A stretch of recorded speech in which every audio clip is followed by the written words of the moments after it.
আসসালামু আলাইকুম। কেমন আছেন আপনারা সকলে? আপনারা তো জানেন আমরা হাঁসের বাচ্চার জন্য অর্ডার করেছি। আজ আমাদেরকে খাকি ক্যাম্বেল এ গ্রেড পা কালো, ঠোঁট কালো হাঁসের বাচ্চা পাঠানোর কথা মিতু হ্যাচারি সিরাজগঞ্জ থেকে। তো আমরা 130 পিস খাকি ক্যাম্বেল বাচ্চার জন্য অর্ডার করি। সেখানে 115 পিস মহিলা বাচ্চা ও 15 পিস আছে পুরুষ বাচ্চা। তো আমরা যখন অর্ডার করি তখন তারা এইভাবেই দিতে চায় আমাদেরকে মুকসুদপুরে। তো সেই কথা মতো আমরা মুকসুদপুরের জন্য অপেক্ষা করি, কলেজ মোড় আমাদেরকে পাঠাবে বাচ্চাগুলি।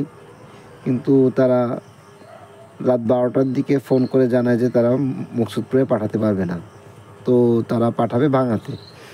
তো কী করি, সেই রাত 12টার সময় আমি চলে যাই ভাঙাতে। তাদের বাচ্চা পৌঁছানোর কথা হচ্ছে যে ভোর 4টায়।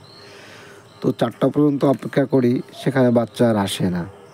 পরে তাদেরকে ফোন করি, তারা বলে যে ফরিদপুর চলে আসছে, আর কিছু সময় লাগবে। তো এভাবে অপেক্ষা করতে করতে ভোর 6টা বাজে তারা বাচ্চা নিয়ে আসছে। তো আলহামদুলিল্লাহ বাচ্চা 6টার সময় হাতে পাই এবং বাচ্চা নিয়ে আমি আমার এই ছোট গাড়িতে করে আমাদের বাড়ির উদ্দেশ্যে রওনা হই মুকসুদপুর।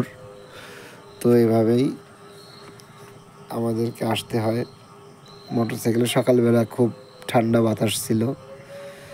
তো এভাবেই চলে এলাম আমাদেরকে জয় বাংলা দিয়ে চাঁদহাটের মধ্যে দিয়ে মুকসুদপুর হয়ে পৌঁছাই।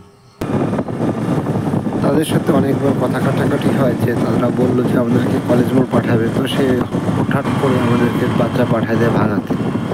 তো না জানায় তারা পাঠায় দেয় এবং আমাকে জানায় যে যদি আমি রিসিভ করতে না পারি তাহলে বাচ্চা ওখানে রেখে তারা হয় ঢাকা চলে যাবে। কে রিসিভ করবে এই বিষয়ে তাদের কোনো